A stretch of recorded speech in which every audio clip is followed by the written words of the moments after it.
খুব দূরের কথা, অনেক অনেক দিন আগের ঘটনা। একজন মহান রাজা ছিলেন, তার নাম ছিল রাজা বিক্রম সেন। রাজা বিক্রম সেনের রাজ্য ছিল অত্যন্ত বিশাল। তার প্রজারা তার প্রতি খুব খুশি থাকত, কারণ রাজা ছিলেন অত্যন্ত দয়ালু এবং ন্যায়পরায়ণ। তার রাজ্যে কারো কোনো অভাব ছিল না। কোষাগার ছিল পূর্ণ, সেনাবাহিনী ছিল অত্যন্ত শক্তিশালী, আর চারদিকে শান্তির বাহার। রাজা বিক্রম সেনের কাছে সব কিছু ছিল যা কোনো মানুষ জীবনে চাইতে পারে। তার অনেক প্রাসাদ ছিল, সোনাদানা রূপোর কোনো অভাব ছিল না, আর তার পরিবারও অত্যন্ত সুখী ছিল। কিন্তু এত সব সুখের মধ্যেও রাজা বিক্রম সেনের মনে একটা চিন্তা কুড়ে কুড়ে খাচ্ছিল, একটা ভয় যা তাকে রাতে ঘুমোতে দিত না। সেই ভয় ছিল মৃত্যুর।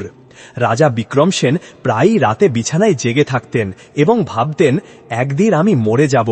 আমার এই রাজপাট, এই প্রাসাদ, এই ধন দৌলত সব এখানেই রয়ে যাবে। আমার এই শরীর যাকে আমি এত সাজাই সেটা ধুলোয় মিশে যাবে। আমার মরার পর কি সবকিছু শেষ হয়ে যাবে? কি আমার কেউ নামও স্মরণ করবে না? এই চিন্তা রাজার হৃদয় কাঁপিয়ে দিত। তিনি বড় বড় বৈদ্য এবং হেকিমদের ডেকে আনলেন। তাদের কাছে জিজ্ঞাসা করলেন, কোনো এমন ওষুধ আছে কি যা মানুষকে চিরকাল জীবিত রাখতে পারে? সবাই মাথা নিচু করে নীরব হয়ে গেল। তিনি বড় বড় জ্যোতিষীদের ডেকে আনলেন, কিন্তু মৃত্যুর সামনে সবাই অসহায় ছিল। রাজার এই চিন্তা তার মুখে ফুটে উঠতে শুরু করল। তিনি দুঃখী হয়ে পড়লেন। একদিন তার সবচেয়ে বিশ্বস্ত মন্ত্রী, যিনি খুব বয়স্ক এবং জ্ঞানী ছিলেন, রাজাকে জিজ্ঞাসা করলেন, মহারাজ, আপনি অত উদ্বিগ্ন কেন? আপনার কাছে সব কিছু আছে, তবু আপনার মুখে এই বিষণ্ণতা কেন?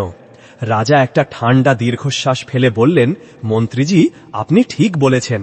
আমার কাছে সব কিছু আছে, কিন্তু আমার কাছে সেই জিনিস নেই যা সবচেয়ে জরুরি। আমার কাছে সময় নেই। মৃত্যু প্রতি মুহূর্তে আমার কাছে এগিয়ে আসছে। আমার ভয় হয় যে আমি মরে গেলে আমার কি হবে? কি আমি শুধু শেষ হয়ে যাব? কি এটাই জীবনের শেষ? মন্ত্রী কিছুক্ষণ চিন্তা করলেন, তারপর হাত জোড় করে বললেন, মহারাজ, আপনার চিন্তা ছোট নয়।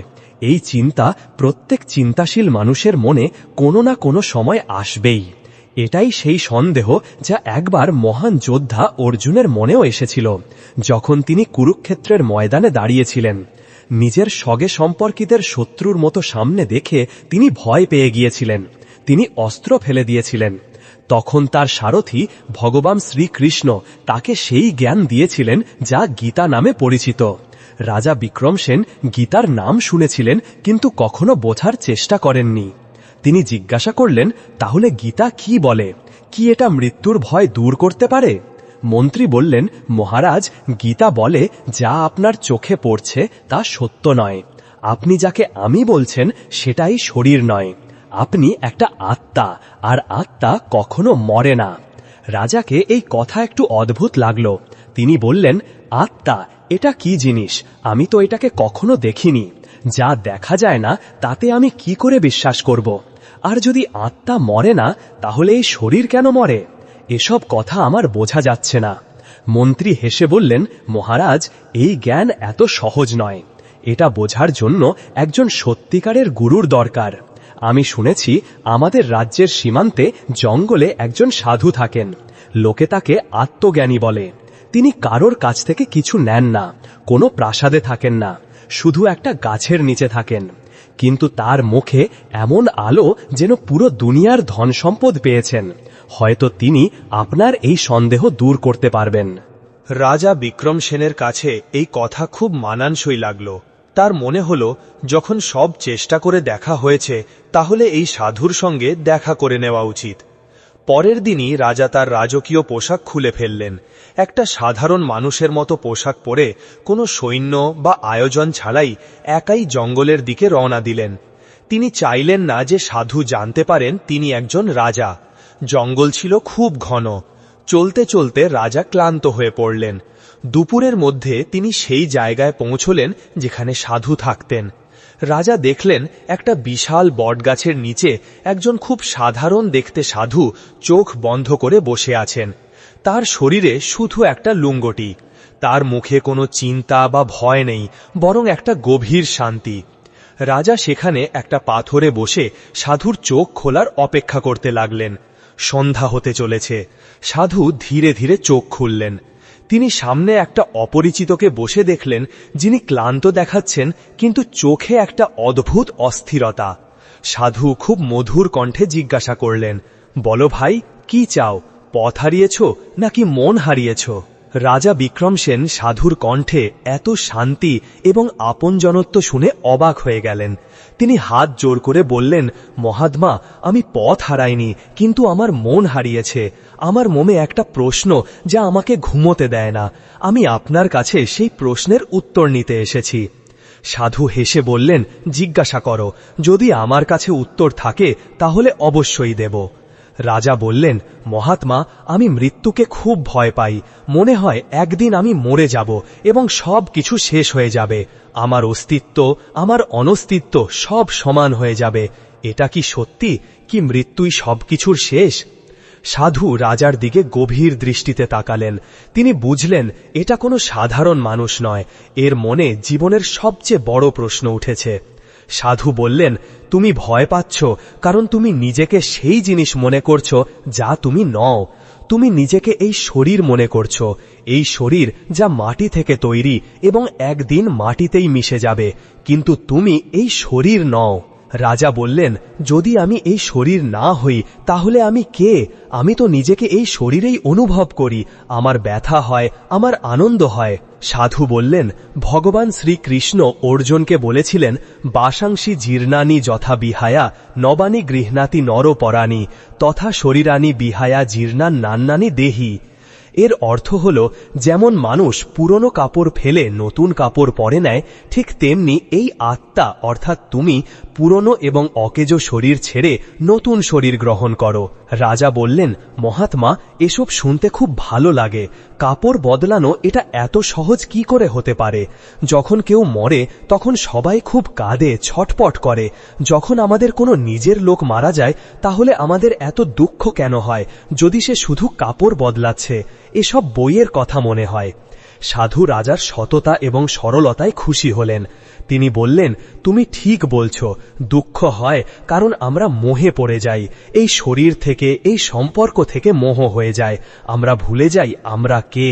আমরা ভুলে যাই যে আমরা এখানে শুধু একটা নাটক অভিনয় করতে এসেছি। তুমি যে প্রশ্ন করছো সেটা শুধু জ্ঞান দিয়ে সমাধান হবে না। এর জন্য তোমাকে একটা গল্প শোনাতে হবে, এমন একটা গল্প যা তোমাকে বলবে আত্মা কি এবং তার যাত্রা কি। রাজা বিক্রমসেন তৎক্ষণাৎ প্রস্তুত হলেন। তিনি বললেন, আমি শোনার জন্য তৈরি, আপনি আমাকে গল্প শোনান। সাধু চোখ বন্ধ করলেন, যেন কোনো খুব পুরনো স্মৃতি তাজা করছেন। তারপর তিনি বলতে শুরু করলেন, এই গল্প আর এক রাজার। তার নাম ছিল রাজা অম্বর। তিনিও তোমার মতোই প্রতাপশালী ছিলেন, কিন্তু তার মনে মৃত্যুর ভয় ছিল না, বরং জীবনকে জানার তৃষ্ণা ছিল। তিনি জানতে চাইতেন, আমি কেন জন্মেছি এবং আমার আসল উদ্দেশ্য কি। এই অনুসন্ধানে তিনি নিজের রাজপাট ছেড়ে এক গুরুর খোঁজে বেরিয়ে পড়লেন। অনেক ঘুরে তাকে এক গুরু মিললেন, যারা তাকে আত্মার জ্ঞান দিলেন। গুরু বললেন যে আত্মা একটা যাত্রায় আছে। সে এক শরীর থেকে আরেক শরীরে যায়, নিজের কর্মের ফল ভোগ করে এবং নতুন কর্ম গড়ে। গুরু রাজা অম্বরকে একটা বিশেষ বিদ্যা শিখিয়ে দিলেন, এমন একটা বিদ্যা যার দ্বারা তিনি নিজের পূর্বজন্ম দেখতে পারতেন। গুরু সতর্ক করে দিলেন যে এটা খুব বিপজ্জনক, কারণ পূর্বজন্মের কথা জেনে মন বিভ্রান্ত হতে পারে। কিন্তু রাজা অম্বর নিজের জেদে অটল রইলেন। এক রাতে গুরুর বলা পদ্ধতিতে রাজা অম্বর ধ্যানে বসলেন। তিনি নিজের চেতনাকে গভীরে গভীরে নিয়ে গেলেন এবং তখন দেখা শুরু হলো। তিনি দেখলেন যে এই জন্মের আগে তিনি এক গরিব কৃষক ছিলেন। তিনি খুব পরিশ্রম করতেন, কিন্তু তারপরও তার সন্তানরা ক্ষুধায় শুয়ে থাকত। একদিন ভয়ঙ্কর বৃষ্টি হলো এবং তার পুরো ফসল নষ্ট হয়ে গেল। সেই দুঃখে, সেই অসহায়তায় তিনি ঈশ্বরকে গাল দিয়ে মারা গেলেন। তিনি দেখলেন মরার সময় তার মনে ধনী হবার গভীর আকাঙ্ক্ষা ছিল। পরের জন্মে আমাকে এমন ধন দাও যাতে আমি কখনো ক্ষুধার্ত শোয় না। সাধু রাজা বিক্রম সেনের দিকে তাকিয়ে বললেন, রাজন, সেই কৃষকই আজ রাজা অম্বর হয়ে জন্মেছিল। সেই গভীর আকাঙ্ক্ষা এই জন্মে পূর্ণ হয়েছিল। তাকে রাজপাট, অঢেল ধন দৌলত মিলেছিল। রাজা বিক্রম সেন যতক্ষণ রাজা অম্বরের গল্প শুনছিলেন ততক্ষণ চমকে উঠলেন। তিনি জিজ্ঞাসা করলেন, তাহলে কি আমার এই রাজপাটও আমার পূর্বজন্মের কোনো আকাঙ্ক্ষার ফল? সাধু হেসে বললেন, হতে পারে, কিন্তু গল্প এখানে শেষ হয়নি। রাজা অম্বর যখন এটা দেখলেন তখন খুব অবাক হলেন। তিনি আরও গভীরে যাওয়ার চেষ্টা করলেন। তিনি দেখলেন যে সেই কৃষকের জন্মের আগে তিনি এক সৈনিক ছিলেন, এক খুব নিষ্ঠুর সৈনিক যে টাকার জন্য যারও জীবন নিত। তিনি অনেক পাপ করেছিলেন। সেই পাপের ফলেই পরের জন্ম গরিব কৃষকের হয়েছিল, যাকে এত কষ্ট সহ্য করতে হয়েছিল। রাজা অম্বর এসব দেখে কাঁপতে লাগলেন। তাকে বোঝা গেল যে এটা সব কর্মের খেলা, যেমন বীজ বোনো তেমন ফল পাবে। কিন্তু তিনি থামলেন না, তিনি আরও পিছনে গেলেন। সেই সৈনিকের জন্মের আগে তিনি এক নারী ছিলেন, এক খুব পতিব্রতা এবং ধার্মিক নারী, যিনি সব সময় পূজা অর্চনা করতেন। তার আগে তিনি একটা জানোয়ার ছিলেন, একটা হরিণ যা জঙ্গলে স্বাধীনভাবে ঘুরে বেড়াত। তারও আগে তিনি শুধু দেখতে লাগলেন, হাজার হাজার জন্ম দেখতে লাগলেন। কখনো তিনি রাজা ছিলেন, কখনো ভিখারি, কখনো মানুষ, কখনো নারী, কখনো জানোয়ার। তিনি সব যোনিতে ঘুরে বেরিয়েছিলেন। যখন রাজা অম্বর ধ্যান থেকে বেরিয়ে এলেন তখন তার চোখে অশ্রু ছিল, কিন্তু সেগুলো দুঃখের ছিল না, সেগুলো বোঝার অশ্রু ছিল। আজ প্রথমবার তাকে বোঝা গেল যে তিনি এই শরীর নন, তিনি তো সেই আত্মা, সেই দেহী যা হাজার হাজার বছর ধরে শুধু কাপড় বদলাচ্ছে, কখনো কৃষকের, কখনো সৈনিকের, আর আজ রাজার। রাজা বিক্রম সেন এসব শুনে স্তম্ভিত হয়ে গেলেন। তার রোমকূপ খাড়া হয়ে গেল। তিনি সাধুকে জিজ্ঞাসা করলেন, মহাত্মা, তাহলে মৃত্যু কি? যদি আত্মা মরে না, তাহলে যাকে আমরা মরা বলি সেটা কি? সাধু বললেন, রাজন, মৃত্যু শুধু একটা দরজা, একটা ঘর থেকে আরেক ঘরে যাওয়ার দরজা। এই শরীরটা একটা সারায়ের মতো, ধর্মশালার মতো। আত্মা অর্থাৎ তুমি এই সারায় কয়েক দিনের জন্য এসেছ। যখন তোমার সময় শেষ হবে তখন এই সারাই ছেড়ে পরের যাত্রায় যেতে হবে। যারা অজ্ঞান, যারা নিজেকে এই সারাইয়েই মনে করে, তারা ছাড়ার সময় কাঁদে। কিন্তু যারা জ্ঞানী, যারা জানে যে তারা যাত্রী, তারা খুশি মনে এই দরজা পার হয়ে যায়। রাজা বিক্রম সেনের চোখে এখন ভয়ের জায়গায় বিস্ময় ছিল। ইনি বললেন, কিন্তু মহাত্মা, যদি আমরা শুধু যাত্রী হই তাহলে এই রাজপাট, এই প্রাসাদ, এসব কেন? এর কি মানে? সাধু বললেন, এসব তোমার কর্মের ফল, যা তোমাকে মিলেছে। কিন্তু এটা একটা দায়িত্ব, এটা একটা পরীক্ষা। ভগবান তোমাকে এসব দিয়েছেন এই দেখার জন্য যে তুমি এগুলো কিভাবে ব্যবহার করো। তুমি কি এতে আটকে যাও এবং এগুলোকে নিজের মনে করে অহংকার করো, নাকি এগুলোকে আমানত মনে করে লোকের কল্যাণে ব্যবহার করো? রাজা অম্বর যখন পূর্বজন্ম দেখলেন তখন বুঝলেন কেন তাকে রাজার জন্ম মিলেছে। তাকে বোঝা গেল যে এটা পুরনো পাপ ধোয়ার সুযোগ এবং ভালো কর্ম করে আত্মাকে এই জন্ম মৃত্যুর চক্র থেকে মুক্ত করার সুযোগ। রাজা বিক্রম সেন জিজ্ঞাসা করলেন, মুক্তি? এই জন্ম মৃত্যুর চক্র থেকে মুক্তি মিলতে পারে? আমাদের বারবার এই কাপড় বদলাতে হবে না? সাধু হেসে বললেন, হ্যাঁ রাজন, অবশ্যই মিলতে পারে। এই মুক্তিকেই মোক্ষ বলে। এটা মেলে যখন তোমার সব আকাঙ্ক্ষা শেষ হয়ে যায়, যখন তোমার রাজা হওয়ার আকাঙ্ক্ষা থাকে না, ভিখারি হওয়ারও না, যখন তুমি বুঝে ফেলো যে আসল সুখ প্রাসাদে নেই, জঙ্গলের আড়ার মধ্যেও নেই। আসল সুখ তোমার ভেতরে, তোমার নিজের আত্মায়। যখন তুমি সেই আত্মাকে চিনে ফেলো তখন তুমি এই খেলা থেকে মুক্ত হয়ে যাও। তারপর তোমার আত্মা সেই পরমাত্মায় অর্থাৎ ভগবানে মিশে যায়, যেমন নদী সাগরে মিশে সাগর হয়ে যায়। রাজা বিক্রম সেনের মনে হলো যেন তার মাথা থেকে একটা বিশাল ভার নেমে গেছে। মৃত্যুর ভয় এখনো একটু একটু আছে, কিন্তু এখন সেটা একটা সন্দেহে পরিণত হয়েছে। তিনি বললেন, মহাত্মা, আপনার কথা শুনে আমার শান্তি হচ্ছে, কিন্তু আমার মন এখনো পুরোপুরি মানেনি। এসব এত সহজ নয়। আমি প্রাসাদে ফিরে যাব, সেই লোকজন, সেই কাজকর্ম। আমি আবার ভুলে যাব যে আমি আত্মা। আমি আবার এই শরীরের জালে আটকে যাব। সাধু বললেন, তুমি ঠিক বলছো, এই জ্ঞান একদিনের নয়, এটাকে প্রত্যেক দিন প্রতি মুহূর্তে স্মরণ রাখতে হয়। এটাকেই অভ্যাস বলে। তোমাকে রাজপাট ছাড়ার দরকার নেই, তোমাকে রাজার কর্তব্য পালন করতে হবে, কিন্তু একটা সাক্ষীর মতো, যেন তুমি কোনো নাটক দেখছো। তুমি রাজার ভূমিকা পালন করো, কিন্তু ভেতরে ভেতরে স্মরণ রাখো যে তুমি রাজা নও, তুমি সেই অমর আত্মা। আমি তোমাকে আর একটা গল্প বলি। সাধু বললেন, এই গল্প একটা জ্বলন্ত ঘরের। একবার একটা গ্রামে একটা বড় ঘরে আগুন লেগে গেল। ঘরটা খুব সুন্দর ছিল, মূল্যবান জিনিসে ভরা। ঘরের মালিকের 5টা ছেলে ছিল, যারা ঘরের ভিতর নিজ নিজ ঘরে খেলাধুলোয় মগ্ন ছিল। তাদের টেরই পড়েনি যে ঘরে আগুন লেগেছে। ঘরের মালিক, যিনি বাইরের উঠোনে ছিলেন, তিনি ধোঁয়া দেখলেন। তিনি চেঁচালেন, আগুন আগুন, বাইরে বেরো, তাড়াতাড়ি বেরো। কিন্তু ছেলেরা খেলনায় এত মগ্ন যে বাবার কণ্ঠস্বরের দিকে খেয়ালই দিল না। আগুন দ্রুত ছড়িয়ে পড়ছে, লেলিহান শিখা ছাদ ছুঁয়ে ফেলছে। বাবার হৃদয় ডুবে গেল। তিনি জানেন যে ছেলেরা বাইরে না এলে পুড়ে ছাই হয়ে যাবে, কিন্তু ছেলেরা শুনতেই চায় না। তখন বাবা একটা উপায় ভাবলেন। তিনি জানেন তার ছেলেদের কি সবচেয়ে পছন্দ। তিনি আবার জোরে চেঁচালেন, আরে ছেলেরা, তাড়াতাড়ি বাইরে এসো, আমি তোমাদের জন্য নতুন খেলনা এনেছি। আমার কাছে সোনার হরিণ আছে, রূপোর ঘোড়া আছে, আর হীরের রথ আছে। যে সবার আগে বাইরে আসবে তাকে সবচেয়ে ভালো খেলনা মিলবে। ছেলেরা যেই নতুন খেলনার নাম শুনল, তারা সব খেলাধুলো ভুলে গেল। লোভে তারা একে অপরকে ধাক্কা দিয়ে ঘর থেকে বাইরে ছুটল। যেই তারা সব বাইরে এলো, বাবা তাদের বুকে জড়িয়ে ধরলেন। ঠিক সেই মুহূর্তে ঘরের ছাদ ভয়ঙ্কর শব্দে ধসে পড়ল। সবকিছু পুড়ে ছাই হয়ে গেল। সাধু গল্প শেষ করে চুপ করলেন। রাজা বিক্রম সেন কিছুক্ষণ ভেবে বললেন, মহাত্মা, আমি কিছু বুঝলাম না। সেই বাবা কেন ছেলেদের সঙ্গে মিথ্যে বললেন? তার কাছে তো কোনো সোনার হরিণ বা রূপোর ঘোড়া ছিল না। সাধু হেসে বললেন, রাজন, সেই বাবা মিথ্যে বলে কি ভুল করলেন, নাকি ছেলেদের জীবন বাঁচালেন? তিনি জানতেন যে যদি ছেলেদের বলেন ঘর জ্বলছে, মৃত্যু তোমাদের মাথায় এসেছে, বাইরে এসো, তাহলে ছেলেরা ভয়টা বুঝত না। তারা খেলায় এত ডুবে গিয়েছিল যে বিপদের আভাসই পায়নি। তাই বাবা লোভের সাহায্য নিলেন যাতে তাদের বাইরে বের করা যায়। এই দুনিয়া, সাধু চারদিকের জঙ্গলের দিকে ইশারা করে বললেন, এই দুনিয়াও সেই জ্বলন্ত ঘরের মতো। এখানে সবকিছু প্রতি মুহূর্তে জ্বলছে। যৌবন বার্ধক্যে জ্বলছে, স্বাস্থ্য রোগে জ্বলছে, জীবন মৃত্যুর দিকে ছুটছে। আমরা সব সেই ছেলেদের মতো, এই দুনিয়ার খেলনায় অর্থাৎ ধন দৌলতে, রাজপাটে, সম্পর্কে এত মগ্ন যে বুঝতেই পারছি না ঘর জ্বলছে।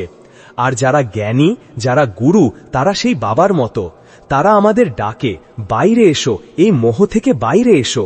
কিন্তু আমরা যাদের কথা শুনি না, তখন তারা আমাদের লোভ দেয়, বলে ভক্তি করো, তোমাকে স্বর্গ মিলবে, পুণ্য করো, সুখ মিলবে। এসব সেই সোনার হরিণ আর রূপোর ঘোড়ার মতো। এদের আসল উদ্দেশ্য স্বর্গ দেওয়া নয়, বরং এই জ্বলন্ত ঘর, এই দুনিয়ার মোহ থেকে বাইরে বের করা। কারণ একবার আমরা মোহ থেকে বেরিয়ে এলে বেঁচে যাব। আমরা নিজের অমর আত্মাকে চিনে ফেলব। সেই বাবাও যখন ছেলেরা বাইরে এলো, তখন তাদের সোনার উপর খেলনা দিলেন না, বরং তাদের নিজের জীবন দিলেন, যা খেলনা থেকে বেশি মূল্যবান। রাজা বিক্রম সেনের চোখ এই গল্প শুনে খুলে গেল। এখন মৃত্যুর চেয়ে মোহের ভয় বেশি লাগতে শুরু করল। তিনি বললেন, মহাত্মা, আপনি ঠিক বলছেন, আমিও সেই ছেলেদের মতো। আমি নিজের রাজপাট, প্রাসাদকে সবকিছু মনে করেছি, ভুলে গেছি যে এসব একদিন ধসে পড়বে। কিন্তু আমি কি করব? কি আমি সব ছেড়ে আপনার মতো জঙ্গলে চলে আসব? আমার একটা পরিবার আছে, আমার প্রজা আছে। যদি আমি তাদের ছেড়ে যাই তাহলে সেটাও তো ভুল হবে। সাধু বললেন, না রাজন, না, তোমাকে কিছু ছাড়তে হবে না। ভগবান কৃষ্ণ অর্জুনকে এটাই বলেছিলেন। অর্জুনও তোমার মতো সব ছেড়ে পালাতে চাইত। তিনি যুদ্ধ করতে চাননি, বলছিলেন নিজের লোকদের মেরে রাজত্ব করা ভালো না, ভিক্ষা করে বেঁচে থাকা ভালো। তখন কৃষ্ণ তাকে কর্মযোগের জ্ঞান দিলেন। রাজা জিজ্ঞাসা করলেন, কর্মযোগ কি? সাধু বললেন, কর্মযোগের অর্থ কর্ম করতে করতে কর্মে বাধা পড়া না, নিজের কর্তব্য পালন করা, কিন্তু তার ফলের আকাঙ্ক্ষা না করা। তুমি রাজা, এটা তোমার শরীর, তোমার মন, কিন্তু তুমি নিজেকে রাজা মনে করো না।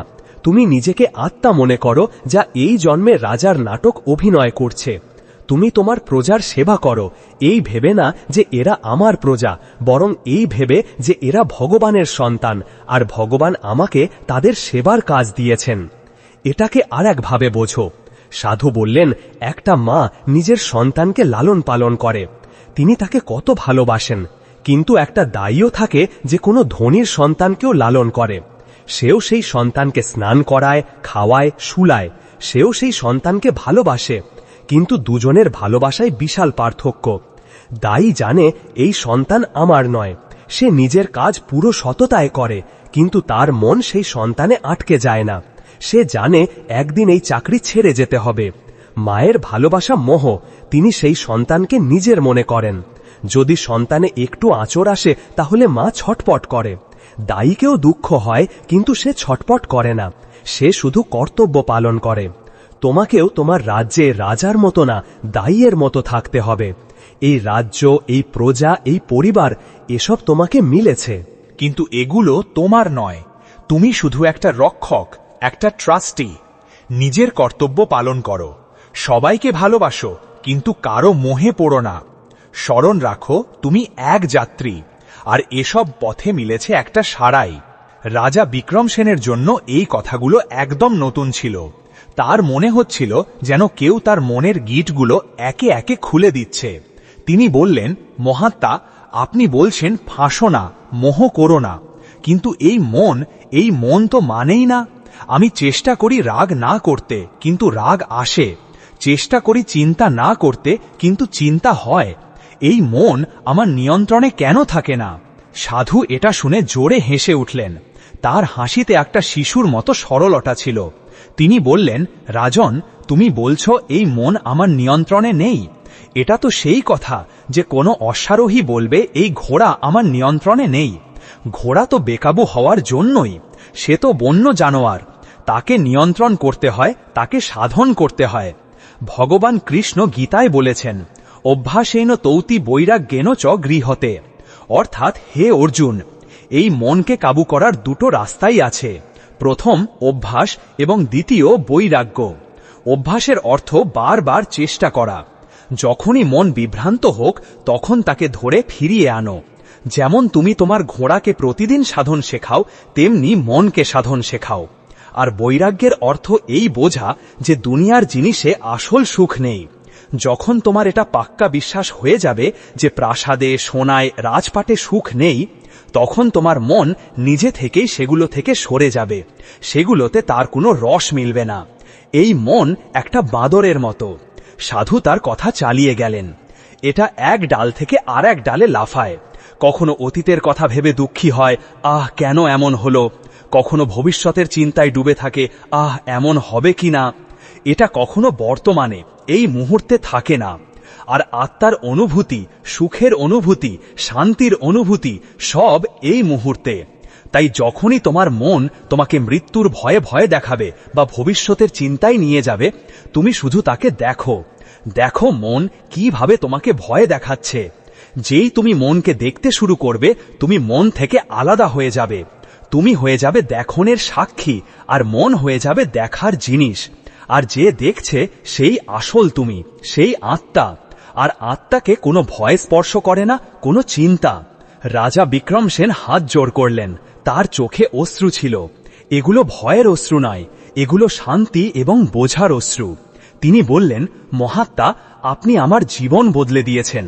আপনি আমাকে মৃত্যুর ভয় থেকে নয়, জীবনের অজ্ঞতা থেকে বের করে দিয়েছেন। আমি সব সময় ভাবতাম মৃত্যু একটা শেষ, কিন্তু আজ আপনি বললেন যে মৃত্যু শুধু কাপড় বদলানো। আসল জিনিস তো সেই আত্মা যা কখনো মরে না। রাজাকে মনে হলো তার সব সন্দেহ শেষ হয়ে গেছে। তিনি খুব হালকা বোধ করছিলেন। তিনি সাধুর পা ছোঁয়ার জন্য হাত বাড়ালেন। সাধু তাকে থামিয়ে দিলেন। না রাজন, আমার পা ছুঁয়ো না। যদি ছোঁয়াই হবে তাহলে তোমার ভিতরে বসা সেই আত্মার পা ছোঁয়ো, যাকে তুমি আজ পর্যন্ত চিনতে পারোনি। আসল গুরু, আসল জ্ঞান সব তোমার ভিতরেই। আমি তো শুধু একটা আয়না যা তোমাকে তোমার আসল রূপ দেখিয়ে দিয়েছে। রাজা বিক্রম সেন যখন জঙ্গল থেকে প্রাসাদের দিকে ফিরছিলেন তখন সূর্য অস্ত যাচ্ছিল। কিন্তু রাজার মনে জ্ঞানের একটা নতুন সূর্য উঠছিল। তিনি এখনো রাজা বিক্রম সেন, তার প্রাসাদ সেখানেই, তার প্রজা সেখানেই, সব কিছু আগের মতো। কিন্তু রাজা বিক্রম সেন এখন আগের মতো নন। তারা জেনে গেছেন যে তিনি এই শরীর নন। তারা প্রাসাদে ফিরলেন। তার রানী তাকে দেখে অবাক হয়ে গেলেন। সেই রাজা যিনি কয়েকদিন আগে মৃত্যুর ভয়ে মলিন ছিলেন, আজ তার মুখ চাঁদের মতো উজ্জ্বল। তার চালে এক ফকিরের মতো মস্তি এবং চোখে গভীর শান্তি। রানী জিজ্ঞাসা করলেন, স্বামী, আপনি এত বদলে গেলেন কি করে? আপনি কোথায় গিয়েছিলেন? মনে হচ্ছে আপনি কোনো ধন পেয়েছেন। রাজা বিক্রম সেন হেসে তার রানীর হাত ধরে বললেন, হ্যাঁ প্রিয়, তুমি ঠিক বলেছ, আমি ধন পেয়েছি। আমি সেই ধন পেয়েছি যাকে কোনো চোর চুরি করতে পারে না, কোনো রাজা ছিনিয়ে নিতে পারে না এবং মৃত্যুও মুছে ফেলতে পারে না। আমি নিজেকে পেয়েছি, আমি আমার আত্মাকে পেয়েছি। এরপর রাজা বিক্রম সেন আরও কয়েক বছর রাজত্ব করলেন, কিন্তু এখন তার রাজত্বের ধরন বদলে গেছে। তিনি এখন রাজা হয়ে রাজত্ব করেন না, তিনি সেবক হয়ে রাজত্ব করেন। তিনি প্রত্যেকের মধ্যে সেই আত্মাকে দেখেন যা তার ভিতরে। তার কাছে এখন ছোট বড় কেউ নেই। তিনি নিজের জীবন প্রজার কল্যাণে লাগিয়ে দিলেন। কিন্তু যেমন সাধু বলেছিলেন, অভ্যাস সহজ নয়। এমন নয় যে রাজার আর কখনো রাগ আসেনি বা চিন্তা হয়নি। মন তার কাজ করে যায়। অনেক সময় কোনো মন্ত্রী ভুল করলে রাজার রাগ আসত। কখনো শত্রু রাজ্য আক্রমণের হুমকি দিলে চিন্তাও হতো। একবার এমনই হল। পাশের রাজ্যের এক অহংকারী রাজা রাজা বিক্রম সেনকে বার্তা পাঠাল যে হয় তার দাসত্ব স্বীকার করো, নয়তো যুদ্ধের জন্য প্রস্তুত হও। এটা শুনে পুরো দরবারে হইচই পড়ে গেল। সেনাপতিরা রেগে গেলেন, মন্ত্রীরা চিন্তায় ডুবে গেলেন। রাজা বিক্রম সেন সবার কথা শুনলেন। এক মুহূর্তের জন্য তার মনেও পুরনো ভয় এবং রাগ এলো। আমার রাজ্য, আমার সম্মান, এই শব্দগুলো মাথায় ঘুরতে লাগলো। কিন্তু ঠিক তখন সাধুর কথা মনে পড়ল। তুমি রাজা নও, তুমি আত্মা, তুমি শুধু এক রক্ষক। তিনি আসন থেকে উঠে দরবারে হাঁটতে লাগলেন। সবাই চুপচাপ তাকিয়ে আছে। রাজা চোখ বন্ধ করলেন। তিনি নিজের রাগকে দেখলেন, চিন্তাকে দেখলেন, ভয়কে দেখলেন। তিনি শুধু দেখতে লাগলেন, তাদের সঙ্গে জড়িয়ে না পড়ে।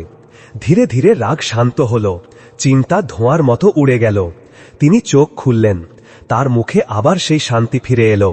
তিনি সেনাপতিকে বললেন, আমরা যুদ্ধ করব না, কিন্তু দাসত্বও স্বীকার করব না। আপনি সেই রাজাকে বার্তা পাঠান যে আমরা তার সঙ্গে যুদ্ধ নয়, শান্তি চাই।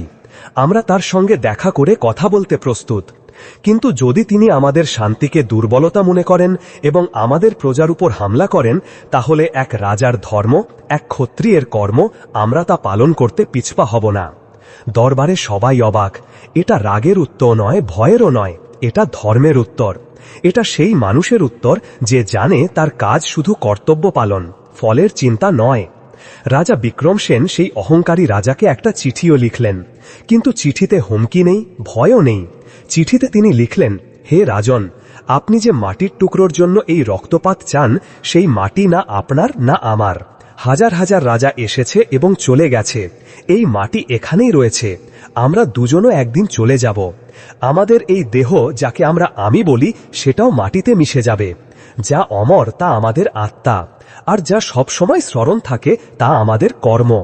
আসুন আমরা এমন কর্ম করি যাতে আসন্ন প্রজন্মরা আমাদের স্মরণ করে। এই জন্য নয় যে আমরা কত মাটি জয় করেছি, বরং এই জন্য যে আমরা কত হৃদয় জয় করেছি। সেই চিঠি যখন সেই অহংকারী রাজা পড়লেন, তিনি ভাবতে লাগলেন। তিনি আজ পর্যন্ত এমন রাজা দেখেননি যিনি যুদ্ধের আগেই জয় পরাজয়ের ঊর্ধ্বে উঠে গেছেন, যার নিজের পরাজয়ের ভয় নেই, জয়ের অহংকারও নেই। সেই রাজার অহংকার গলে গেল।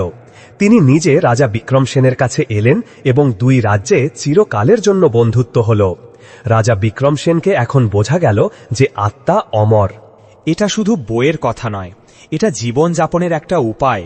এটা সেই উপায় যা মানুষকে ভয় থেকে মুক্তি, রাগ থেকে মুক্তি এবং চিন্তা থেকে মুক্তি দেয়। কিন্তু গল্প এখানে শেষ হয় না। রাজার মনে এখনো একটা শেষ সন্দেহ ছিল।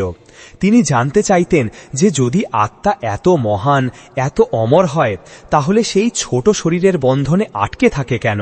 সেই জন্ম মৃত্যুর চক্রে পড়ে থাকে কেন? যদি সে মুক্ত হয়, তাহলে দাসী হয়ে থাকে কেন? এই প্রশ্ন তাকে আবার অস্থির করতে লাগল। তিনি জানতেন এর উত্তর সেই বয়স্ক মন্ত্রী দিতে পারবেন না, রাজগুরুও না। এর উত্তর শুধু সেই সাধু দিতে পারেন।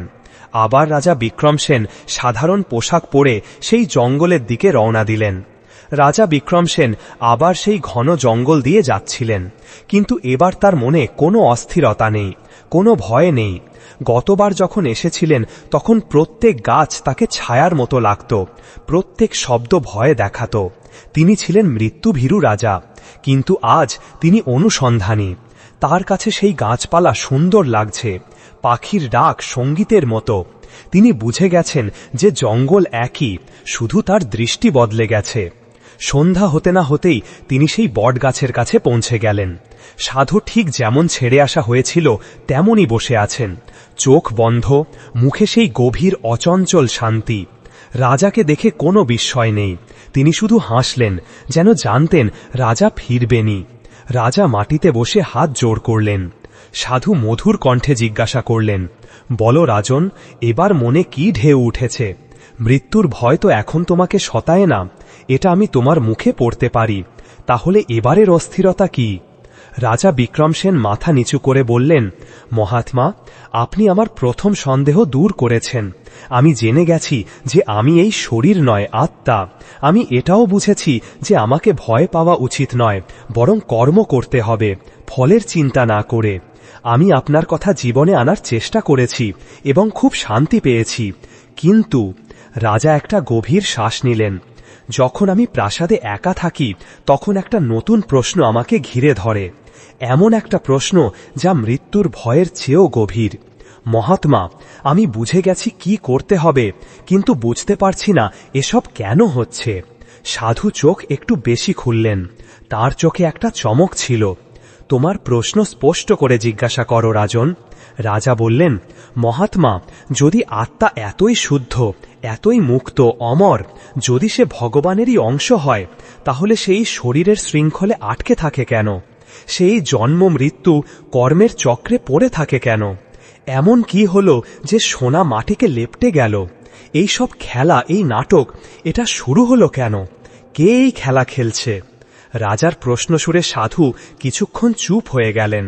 জঙ্গলে গভীর নীরবতা নেমে এলো। তারপর সাধু ধীরে হেসে উঠলেন। তিনি বললেন, রাজন, তুমি শেষ প্রশ্নটা জিজ্ঞাসা করলে।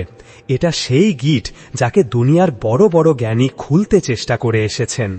তুমি কিয়ের জাল থেকে বেরিয়ে কেনর সমুদ্রে ঝাঁপ দিয়েছ? এর উত্তর সাধু বললেন, কোনো একটা গল্পে নেই, কারণ এটা কোনো ঘটনা ছিল না যা একদিন ঘটেছে। এটা হচ্ছে, প্রতি মুহূর্তে হচ্ছে। এটা বোঝার জন্য তোমাকে তোমার মনকে আরো বড় করতে হবে। আগে এটা বোঝো। সাধু একটা শুকনো পাতা তুললেন। এই পাতা এই গাছের সঙ্গে কেন যুক্ত ছিল? যাতে সে বাঁচতে পারে, সবুজ থাকতে পারে। এটা গাছ থেকে কেন আলাদা হলো? কারণ তার সময় শেষ হয়েছে। এখন এটা মাটিতে মিশে আবার গাছকেই শক্তি দেবে।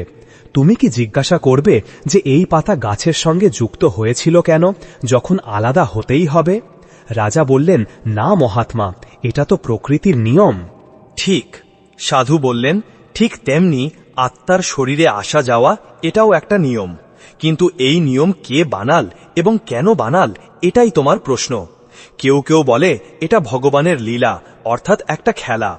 রাজা তৎক্ষণাৎ বললেন, লীলা, খেলা, এটা কি ধরনের খেলা মহাত্মা, যাতে এত দুঃখ, এত যন্ত্রণা, এত কান্না? কেউ অসুস্থ, কেউ গরিব, কেউ প্রিয়জন হারাচ্ছে। যদি এটা ভগবানের খেলা হয় তাহলে তিনি খুব নিষ্ঠুর। আমি এমন ভগবান মানতে পারি না। সাধু রাজার কথা মন দিয়ে শুনলেন। তুমি ঠিক বলেছ রাজন, যতদিন দুঃখ আছে ততদিন এটাকে খেলা বলা অন্যায় মনে হয়। তাহলে চলো এটাকে আরেকভাবে বুঝি। তুমি রাতে ঘুমো? রাজা বললেন, হ্যাঁ, ঘুমাই। তুমি স্বপ্ন দেখো কি? সাধু জিজ্ঞাসা করলেন। হ্যাঁ মহাত্মা, মাঝে মাঝে দেখি। রাজা বললেন। সাধু বললেন, ধরো কাল রাতে তুমি একটা স্বপ্ন দেখলে তুমি জঙ্গলে হারিয়ে গেছ। ক্ষুধার্ত, তৃষ্ণার্ত এবং একটা সিংহ তোমার পিছনে পড়েছে। তুমি দৌড়াচ্ছ, ঘামছ, তোমার হৃদয় জোরে জোরে ধক ধক করছে। তোমার মৃত্যু সামনে দেখা যাচ্ছে। তোমার খুব ভয় লাগছে। তুমি স্বপ্নে কাঁদছ, ছটপট করছো এবং তখন তোমার ঘুম ভেঙে যায়। তুমি নরম বিছানায় নিরাপদ প্রাসাদে নিজেকে পাও। তখন তুমি কি ভাবো? রাজা বললেন, আমি ভাবি, ধন্যবাদ, এটা তো শুধু স্বপ্ন ছিল, আমার বড় রাহত হয়। সাধু জিজ্ঞাসা করলেন, কিন্তু রাজন, যখন তুমি সেই স্বপ্ন দেখছিলে তখন তো সেই ভয় সত্যি ছিল, সেই ঘাম সত্যি ছিল, সেই ছটপট সত্যি ছিল, তখন তোমার একটু সন্দেহ ছিল না যে এটা স্বপ্ন? হ্যাঁ মহাত্মা, আপনি ঠিক বলছেন, যতক্ষণ স্বপ্ন চলছিল ততক্ষণ সবটাই সত্যি ছিল, রাজা স্বীকার করলেন। সাধু তার চোখ রাজার চোখে রেখে বললেন, রাজন, এই দুনিয়া যা তুমি দেখছো, তোমার রাজা হওয়া, এই প্রাসাদ, এই দুঃখ সুখ, এটাও একটা লম্বা স্বপ্ন। আমরা সব যে আত্মা, সে ঘুমিয়ে পড়েছে, ঘুমিয়ে স্বপ্ন দেখছে যে আমি বিক্রম সেন, আমি রাজা, আমার মৃত্যুর ভয় লাগে।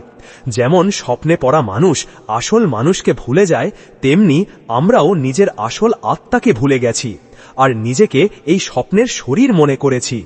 আর যতক্ষণ এই স্বপ্ন চলছে ততক্ষণ এই দুঃখ সুখ যন্ত্রণা সব সত্যি মনে হয়। যেই আমরা জেগে উঠব, এই সব খেলা দুঃখ ভয় সব এক মুহূর্তে শেষ হয়ে যাবে। তখন আমরা হাসব যে এত ছোট জিনিসে আমরা ভয় পাচ্ছিলাম। রাজা বিক্রম সেন এটা শুনে স্তম্ভিত হয়ে গেলেন। এটা এমন কথা যা তিনি কখনো ভাবেননি। একটা স্বপ্ন? তিনি ধীরে বললেন, তাহলে এসব শুধু একটা স্বপ্ন? তাহলে এই স্বপ্নে এত দুঃখ কেন? সাধু বললেন, স্বপ্ন আকাঙ্ক্ষা থেকে তৈরি হয় রাজন। সেই কৃষক যে রাজা অম্বরের গল্পে ছিল, মরার সময় ধনী হওয়ার আকাঙ্ক্ষা নিয়ে মারা গিয়েছিল এবং স্বপ্নে রাজা হয়েছিল। সেই সৈনিক পাপ করে মারা গিয়েছিল, তার মনে ভয় ছিল, সে স্বপ্নে গরিব কৃষক হয়ে দুঃখ ভোগ করেছে। আমরা যা যা আকাঙ্ক্ষা করি, যা যা কর্ম করি, আমাদের স্বপ্ন সেই অনুযায়ী গড়ে ওঠে।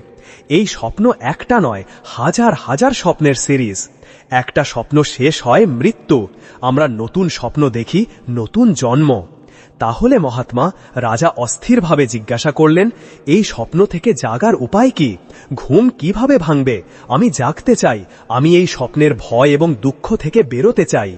সাধুর মুখে গভীর করুণা ফুটে উঠল। তিনি বললেন, রাজন, স্বপ্ন থেকে জাগার একটাই উপায়, এটা স্মরণ করা যে আমি ঘুমিয়ে আছি। যে মুহূর্তে তোমার পাক্কা বিশ্বাস হয়ে যায় যে এটা স্বপ্ন, সেই মুহূর্তে স্বপ্ন ভাঙতে শুরু করে। এই দুনিয়ায় থেকে এটা স্মরণ রাখা যে এই দুনিয়া একটা স্বপ্ন, এটাকেই জ্ঞান বলে। আর যে শক্তিতে এটা স্মরণ করা হয় তাকে ভক্তি বলে। ভক্তি। রাজা জিজ্ঞাসা করলেন, অর্থাৎ পূজা অর্চনা, মন্দিরে যাওয়া, মারা জপা?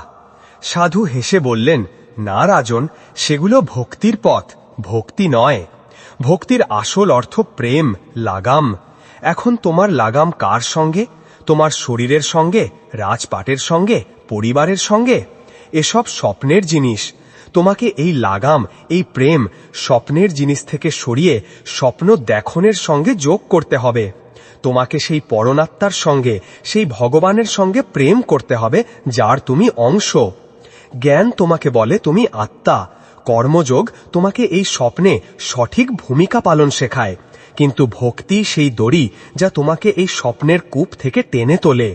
যখন তুমি প্রত্যেক জিনিসে, প্রত্যেক মানুষে, তোমার প্রজায়, শত্রুতায়ও সেই এক ভগবানকে, সেই এক আত্মাকে দেখতে শুরু করবে, যখন তোমার হৃদয় শুধু তাকেই পাওয়ার জন্য ছটপট করবে, যেমন স্বপ্নে সিংহের ভয়ে তুমি জাগার জন্য ছটপট করছিলে, তখন রাজন, তখন তোমার ঘুম ভাঙবে। সাধু তার কথা শেষ করলেন। ভগবান কৃষ্ণ অর্জুনকে এটাই বলেছিলেন। প্রথমে জ্ঞান দিয়েছিলেন, তার আত্মার অমরত্ব স্মরণ করিয়ে দিয়েছিলেন, তারপর কর্মযোগ শিখিয়েছিলেন যে কর্তব্য কিভাবে পালন করবে। আর শেষে যখন অর্জুনের সব সন্দেহ মিটে গেল, তখন কৃষ্ণ শেষ কথা বললেন, সর্বধর্মান পরিত্যজ্য মামেকম শরণম ব্রজ। অর্থাৎ সব ধর্ম, সব জ্ঞান, সব কর্ম ছেড়ে শুধু আমার শরণে এসো, নিজেকে আমার উপর নিবেদন করো।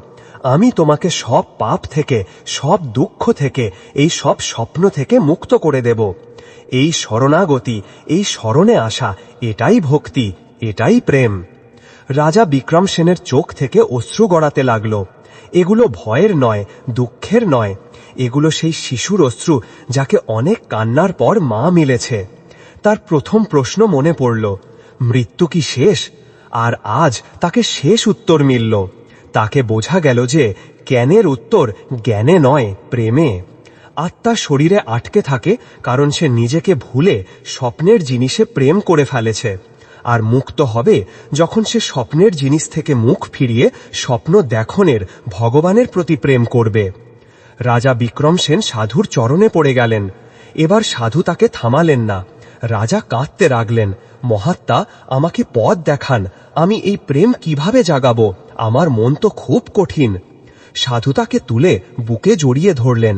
রাজন, তুমি রাজা, তুমি প্রাসাদে ফিরে যাও, কিন্তু এখন রাজা হয়ে নয়, ভক্ত হয়ে থাকো। তোমার প্রজার সেবা এমন করো যেন ভগবানের সন্তানদের সেবা করছো। তোমার রাজকাজ এমন করো যেন ভগবানের মন্দিরের রক্ষণাবেক্ষণ করছো। প্রত্যেক কাজের আগে তাকে স্মরণ করো, প্রত্যেক কাজ শেষে তাকে ধন্যবাদ দাও।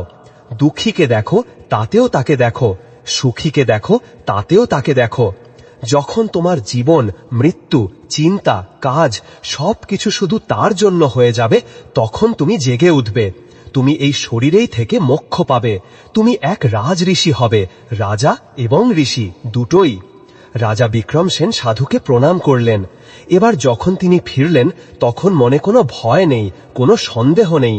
মনে শুধু গভীর শান্তি এবং ভগবানের প্রতি গভীর প্রেম। তিনি প্রাসাদে ফিরলেন, কিন্তু আর প্রাসাদে নেই। তিনি প্রতি মুহূর্তে, প্রতি শ্বাসে তার প্রভুর সঙ্গে। তিনি জীবন শুরু করলেন ঠিক যেমন সাধু বলেছিলেন। প্রাসাদের লোকজন, মন্ত্রীরা এবং রানীও রাজায় এক অদ্ভুত পরিবর্তন দেখলেন। রাজা বিক্রমসেন এখনো রাজকাজ চালান, এখনো দরবার লাগান, এখনো বিচার দেন, কিন্তু তার প্রত্যেক কাজের রং বদলে গেছে। আগে কোনো বড় সমস্যা আসলে রাজার কপালে চিন্তার রেখা পড়ত। তিনি অস্থির হয়ে উঠতেন, রাগ করতেন, কিন্তু এখন সবচেয়ে বড় সমস্যায়ও মুখে শান্তি থাকত। তিনি শুধু হাসতেন, যেন কোনো বড় নাটকের অংশ দেখছেন।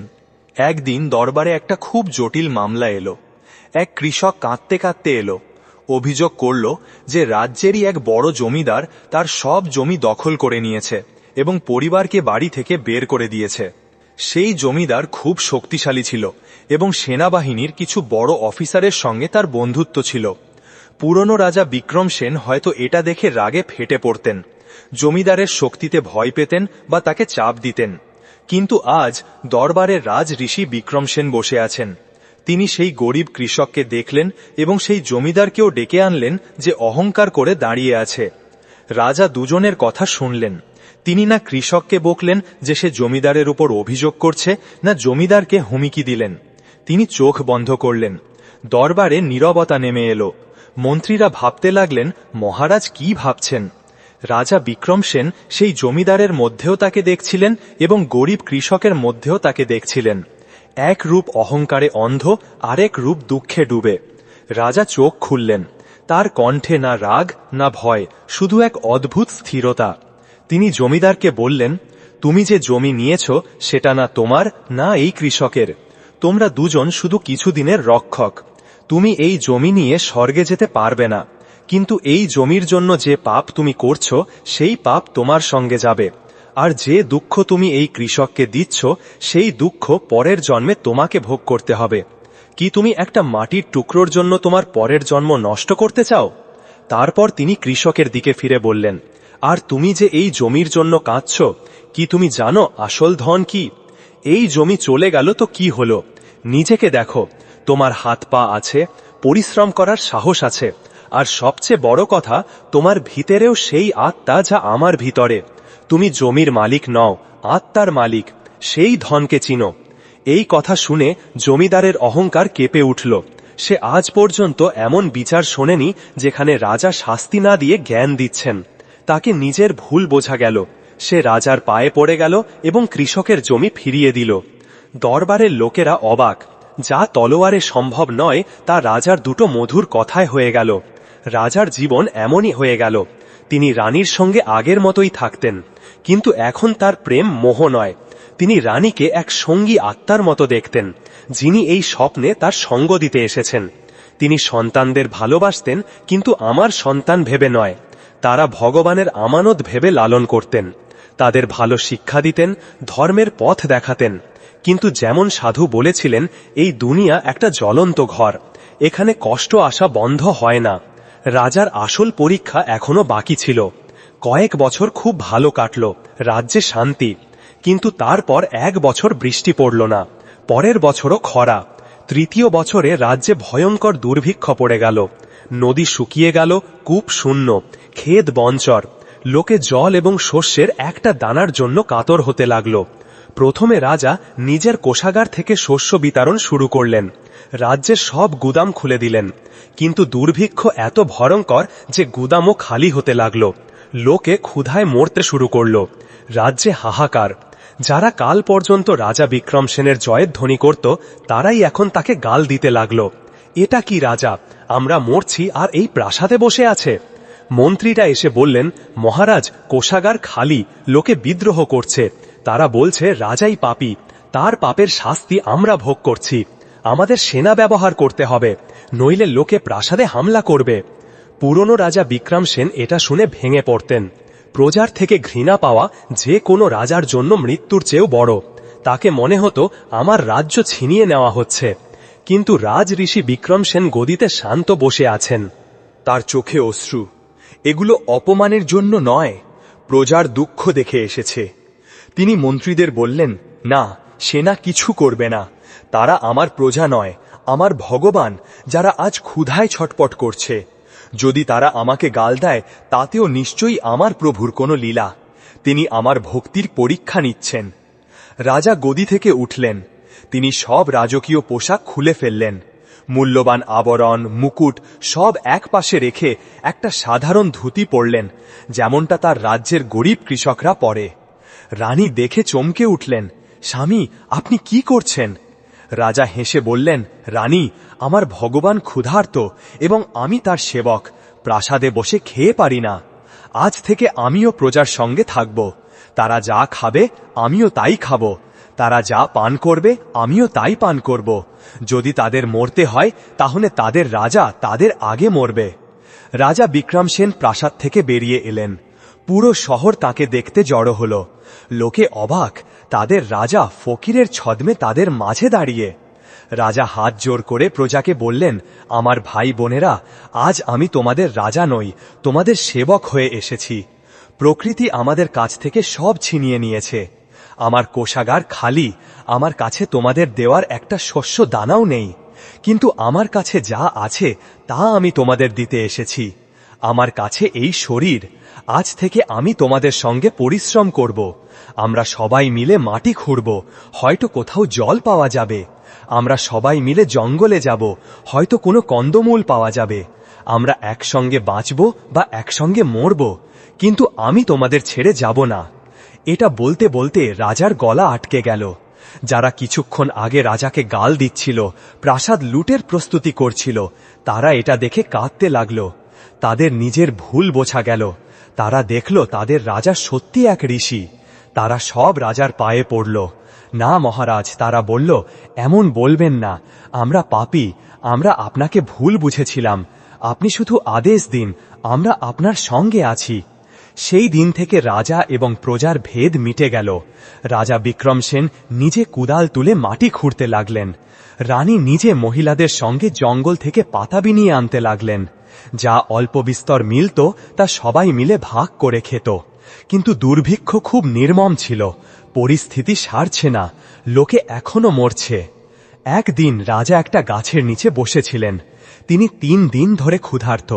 তার কাছে একটা ছোট শুকনো রুটির টুকরো ছিল, যা কেউ দিয়েছিল। তিনি তা খেতে যাচ্ছিলেন যে তার নজর পড়ল এক বুড়ির ওপর, যিনি ক্ষুধায় ছটপট করছেন। তার হাতে ছোট ছেলে, যে হয়তো মারা গেছে। রাজার হৃদয় কেঁপে উঠল।